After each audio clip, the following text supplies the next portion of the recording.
Yo, let's check out our most streamed song. I Know She Knows. I'll start with the instruments this time and then we go through the vocal stuff.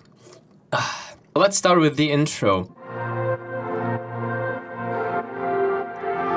Basically, that's the drop instruments and the drop vocal lead just filtered and opening up.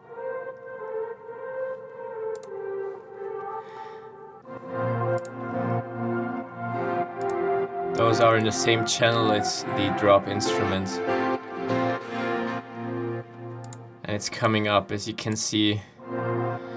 We move the filter cutoff up. There's some strings in there, but they're so quiet it doesn't even make a difference, I think. Verse guitar.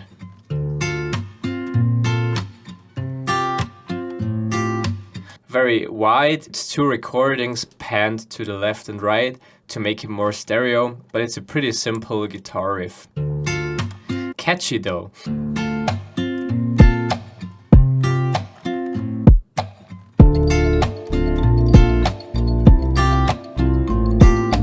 Then these very simple drums come in.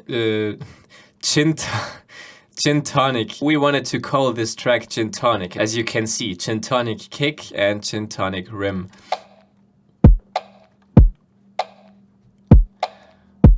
Nice kick and rim shot. We have this nice pad here.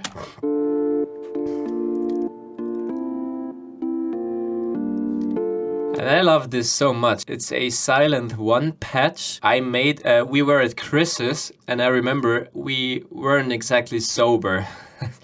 It was such a weird... This sound just happened. Like I didn't think what I was doing basically, and it just, yeah. I made this sound and Chris made the chords. And they're so sweet. They have something. It's hard to explain, but...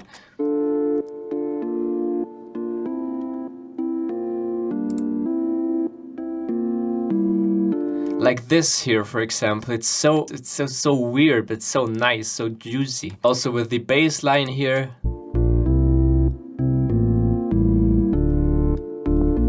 Retrologue bass. That's a Contact preset I think Chris used. We made all these elements at Chris's. Did I forget something? Yeah, the marimba. George bought a marimba. I was just fooling around with it and kinda was in the same key, I guess. Which key is this? Yeah, that's the root note. It's in D minor. Again, same as with the guitar, we have... Those are pre-panned. Those are not panned here, but as you can hear, the recording is panned. Sorry, I have a cold. My voice is kind of fucked. It's very quiet. It's just reverb that's layered underneath. So that's basically our...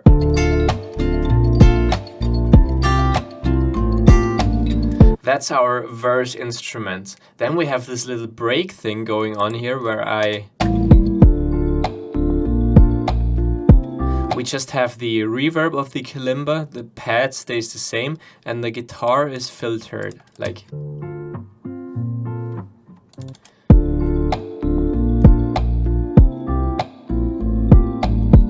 And I love the counter rhythm the bass does. Chris did an amazing job here producing this. Like... This is so sweet. I love this so much.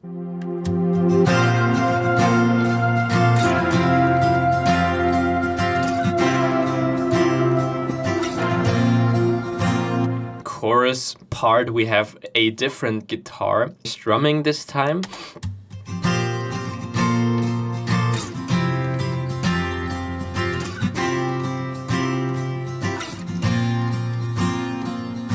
As I hear it now, I'd probably boost the highs a bit.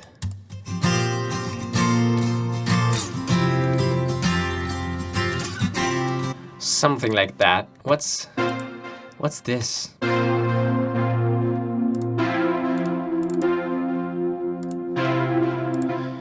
That's a very sweet Omnisphere patch, I think. Yes, it's the saw brass from the 80s. I don't know if I did anything there, but I love this preset. It's kind of synthy, retro synthy.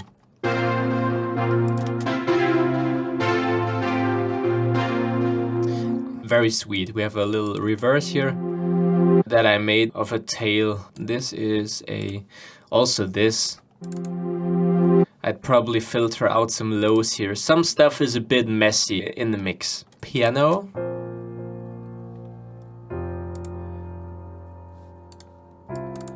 This is very deep. You can see like,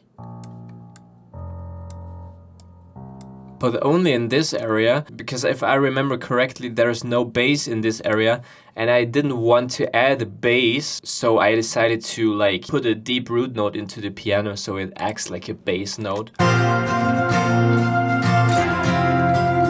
Because the real bass comes in the second part. That's more heavy, it has more bottom, but the piano in this area acts like a bass. The sound comes from Contact. It's Alicia's keys, which is a beautiful piano. And as you can see in the MIDI, I did some, I think I played some chords by hand just to make it sound more natural, and then I adjusted it because I'm not a piano player, I'm a guitarist. Sometimes I like to, as you can see, those notes are like the velocities are random kinda, and the notes are a bit, it doesn't sound perfect. Because if you just draw in the MIDI notes, it's it's robotic. One of my favorite elements is this one here.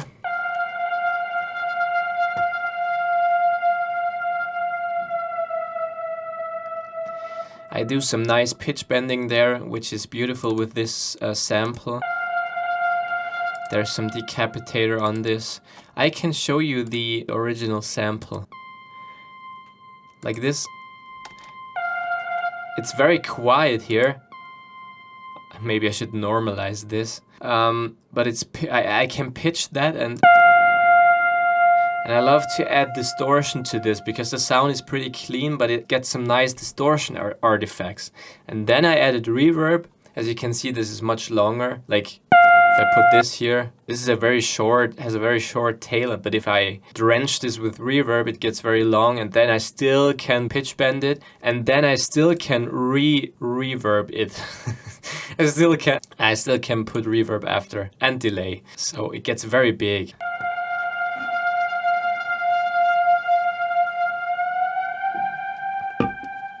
Also, I love the upward pitch motion, and this one is playing in the drop as well.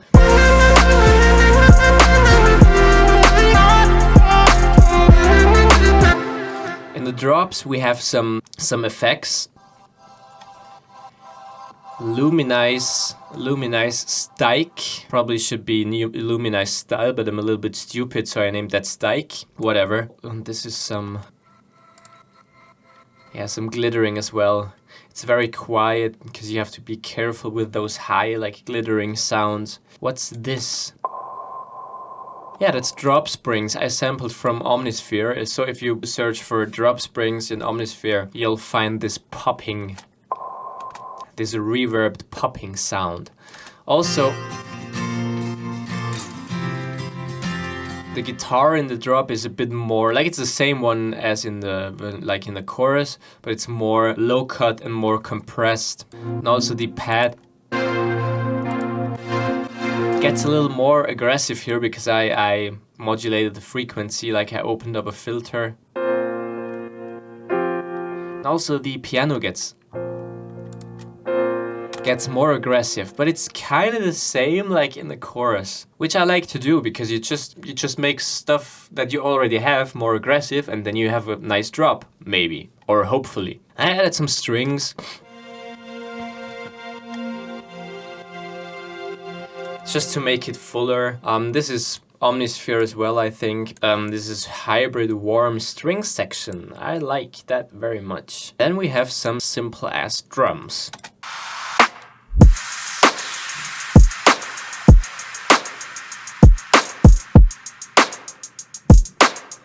I think the kick is the same as in the verse, although we have some more snare stuff going on, because I think this is even, wait, No, that's not the same thing.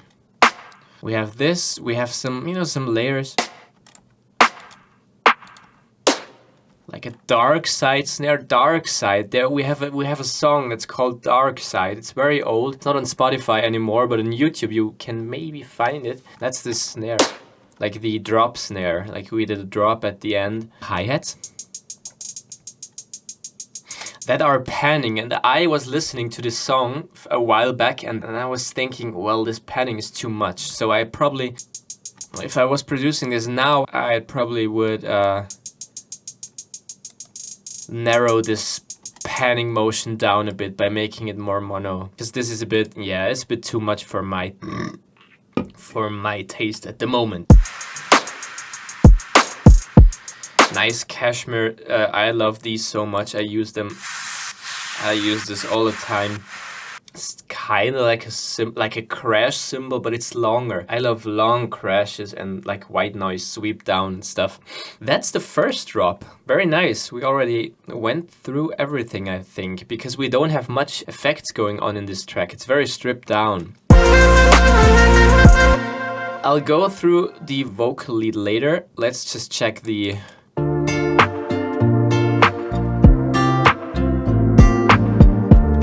And this is vibey as fuck. This is so nice because Chris came up with a pad here, cream pad.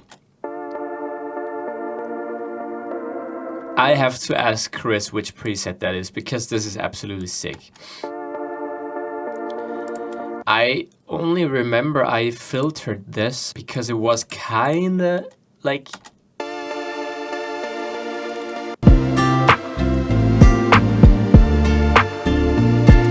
It's kind of a bit much. What did I do here? Serum effects? Oh, I did some... Okay, I compressed it. Even some tube distortion and then some filtering again. What did I do here? Like resample something.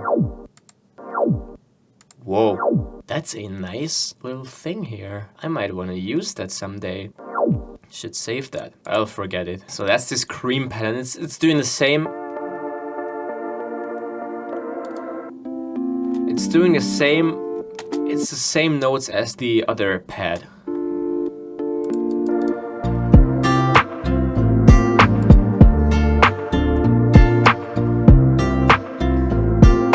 There's nothing new going on here, and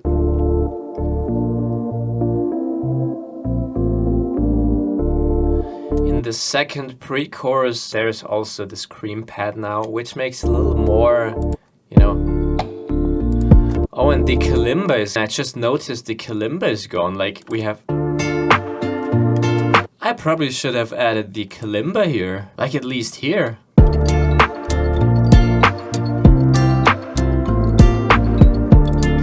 But I didn't, and the song's still okay, so... Skål.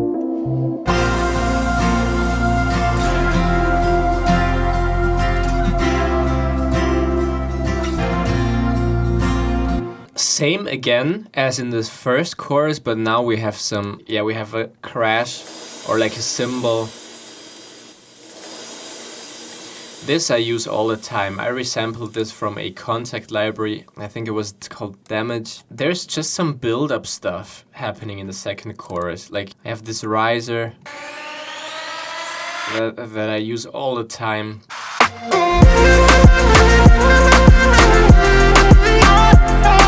Same drums, exactly the same, but we have a different rhythm. Like we have this moombahton.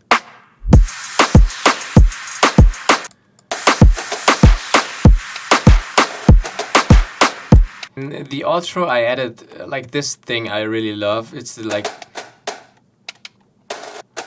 this is those marching snares that are like syncopating kind of to the...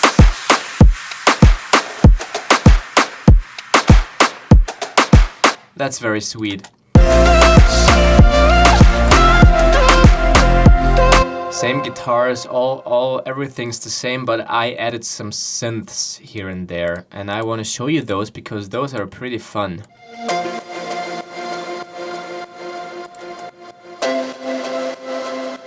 If I remove the big reverbs, wait, I have to see which, okay. If I remove the effects, This is very dry. It's just some cashmere one shot. Like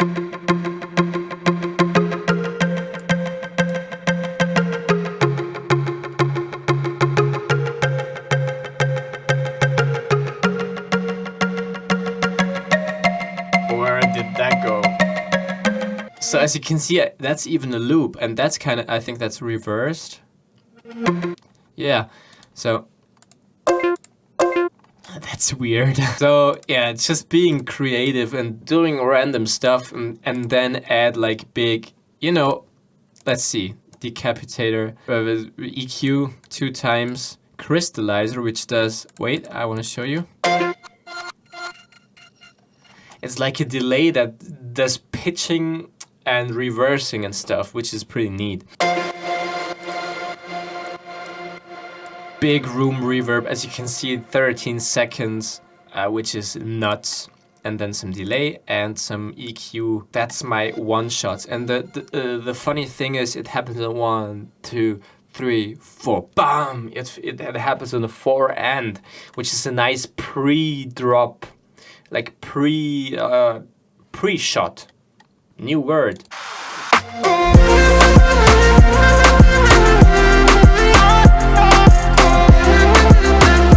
That's basically everything instrument-wise. So let's check out some vocal stuff now, because there's some good stuff in there. What is happening? Oh, I switched the bus off. Do you like gin tonic? You taste bittersweet.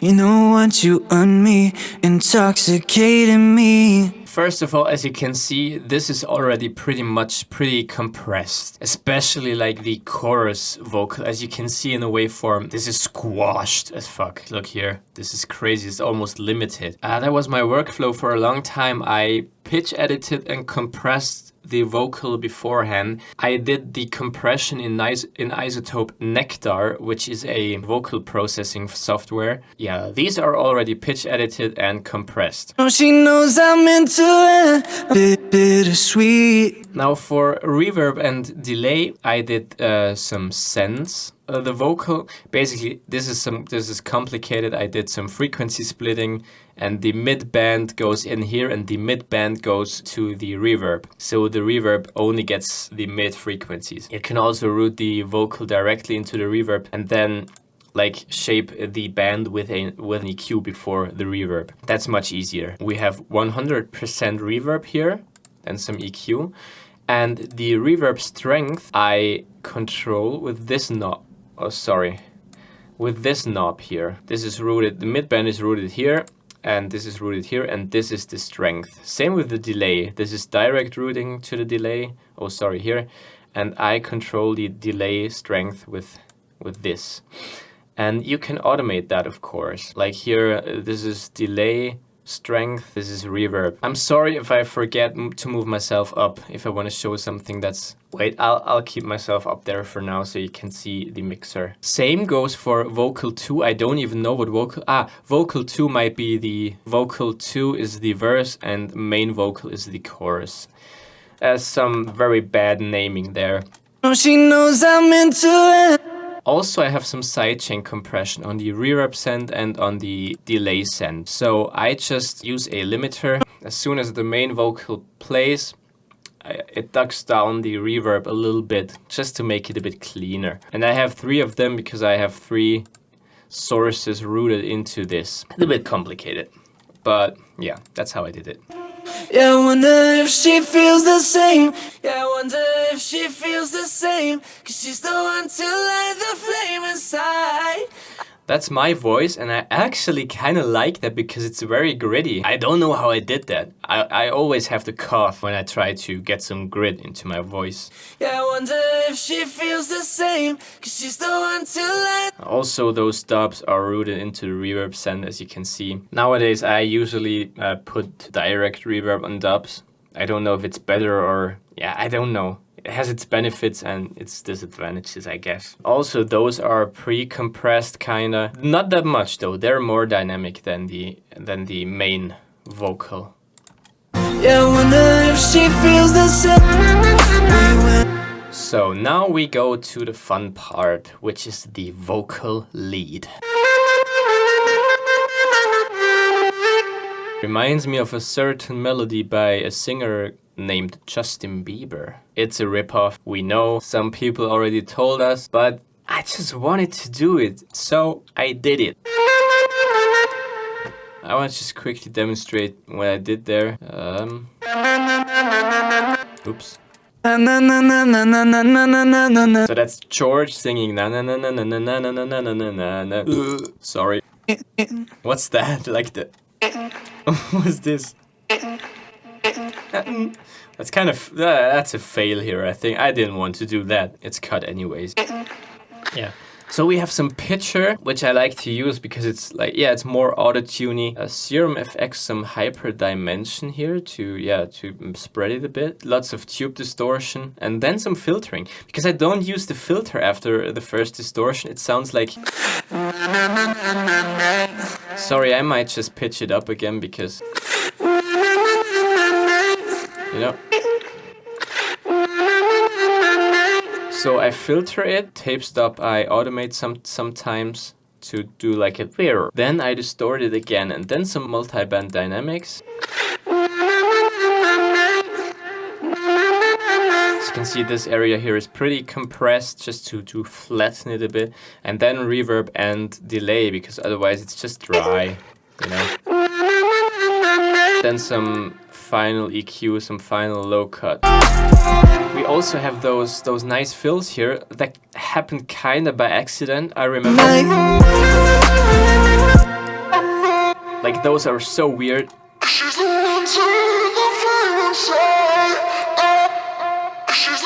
As you can hear, I pitched the whole thing up one semitone, which doesn't make sense at all. I pulled the formant down a bit. If you pitch a vocal out of the key, like by one semitone, and you still have the pitcher going on in the right key, it tries to shift it back, and that creates some nice artifacts sometimes. That's probably why I did that. So, you know, it's jumping like crazy. This is so fun. If I remove the pitcher, it's a completely wrong note. Like, this is so fun. Look, that's the wrong note, but with the pitcher, it's like, wow, it's sliding and stuff. This is so fun. This happened so by accident, and I love it. I love it when such cool things happen like randomly. This is the most beautiful thing about music production. And that's something I do all the time. I mean, this is already in audio, but just, no, she knows, pitched up one octave, distorted, filtered, distorted, reverb, delay. And the fun thing is that distortion ruins pronunciation. You can't even like understand it properly. Which I love. I love the effect, and I do that all the time. I did it in Near Me, kinda. You'll see that a lot in future like videos. Get you act so toxic, but I let you poison me. When I see your red flags, all of the lights go green. Last night's impressions, I don't know where I've been. We have some harmony stuff going on here, like all of the lights go green. all of the lights go green. I don't know where I've been. like if I don't know where I've been. Hallucinating. Was it just a dream? Just a dream? I like that. And those harms are not that much panned. They are 80% and the dubs are like 100, like fully out. And now there comes one of the best vocal stacks I did, I think. This one is very fun. Was it just, tell me, was it a dream? Was it just? I love that. So this is George again at the top. Was it just, tell me, was it a dream? Now we have some dubs, like same as here. Was it just, tell Fully on the sides, first harmony. Was it just, tell me, was it a dream? Then this is George singing the same harmony, I think. Was it just, tell me, was it a dream? Indeed. Was it just, tell me, was it a dream? This is just 1 octave higher, like falsetto style dub. And also these are different pannings, like 30%, 50%, 80%. This one is 40% and the last one is 25%. Random. But this makes it like, yeah, you have something everywhere in the stereos, in the stereo space. Was it just? That's the high one, and that's... Was it just, tell me, was it a dream? That's a deep one. Let's just do all the stacks. Was it just, tell me, was it a dream? And there I really tried to bring them all on top of each other, which is, yeah, you can see some, I mean, George is pronouncing some stuff differently to what you can see that here, definitely. Like this is some different like pronunciation going on there, but it works. Was it just, tell me? Also, it shouldn't sound too perfect, so a bit of messiness is fine. Let's... Was it just, tell me, was it a dream? Also, of course, all of these go into a bus. Like, generally, the whole vocal stuff is going into a bus and then gets a little bit of multi-band dynamics again. Was it just, tell me, was it a dream? Especially the bottom is compressed pretty hard, usually. There's already the compression going on here, as I told you, but we bring in the dubs and everything that's not that compressed, and you can bring it all together again when it's all on top of each other. Then we have the last chorus, which is beautiful. And I know she knows I'm into it. A million thoughts light up the air and night. Oh, yeah, I wonder if she feels the same, 'cause she's the one to light the flame inside. I know she knows the will ignite. Now this one here, it's just the OI, but pitched up again. Oh, And I reverbed the last note so it gets longer, and I resampled that. Like I wanted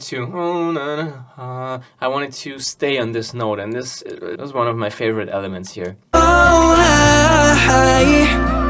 yeah, I wonder if she feels the same. It just stays.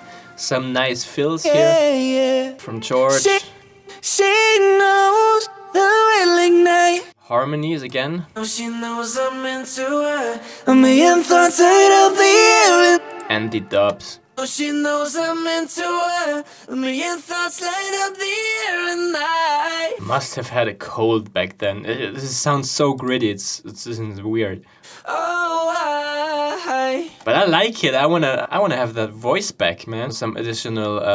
I know she knows. I know she knows the will ignite.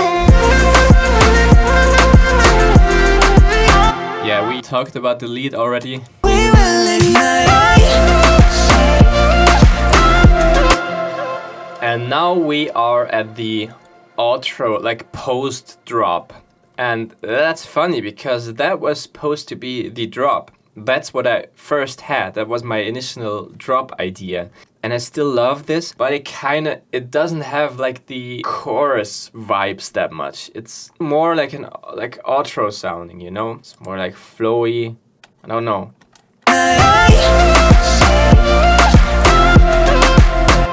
I mean, as you can see here, that's just basically, again, that's the chorus vocal pitched, 12 semitones up here, and then...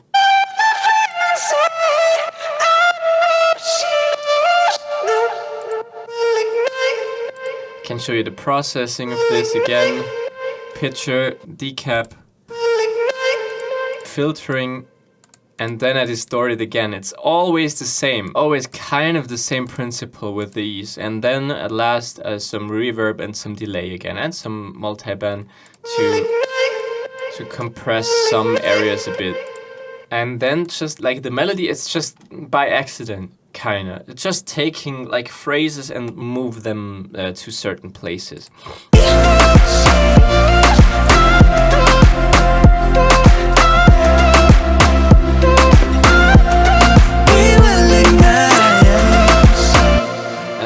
this so much. I love this fill here, just beautiful. We will ignite.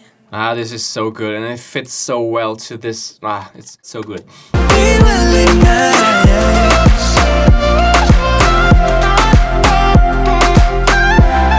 I know she knows. Yes. So this is the production project of I Know She Knows. What I usually do then is make stems, like I render the vocal bus, kick and snare, drums, bass, instruments. I make some groups, and then I do the mix down, which is much easier for me because in this project I want to create ideas, and then I'll bounce it to audio, and then I fine tune it kind of. It was pretty interesting, like, to see those. I wanted to show you some patches as well, because mostly I just work in audio. I'll bounce it immediately even. But here it's nice, you can see some of my like creative work. So I hope you can learn something. Also, FL Studio, I used to only work in FL Studio, but now I switched to Ableton. I still use FL sometimes. I mean, it's great for pitch editing because you have new tone in there, which is basically like Melodyne, which is awesome. And yeah, some VSTs that I just like from like the good old days. Hope you liked it, and I hope you learned something. This is still our most successful song, which is pretty neat. It feels good to visit the project like this. Thanks for listening, and keep listening to I Know She Knows. And yeah, see you soon for the next project. Drop some comments if you want to see specific project files or sounds or whatever. Just ask me anything, and I try to come back to you. And see you soon. Room.